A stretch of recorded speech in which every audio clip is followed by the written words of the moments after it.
tegarlah diri, walaupun pedih, berjalanlah lagi sejauh mungkin,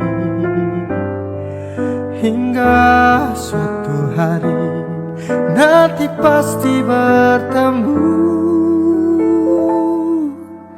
dengan hati yang tak menyakiti.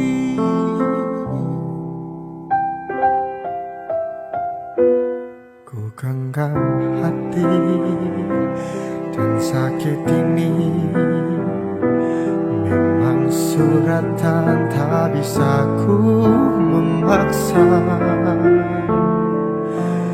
Tuhan pasti tahu yang terbaik untuk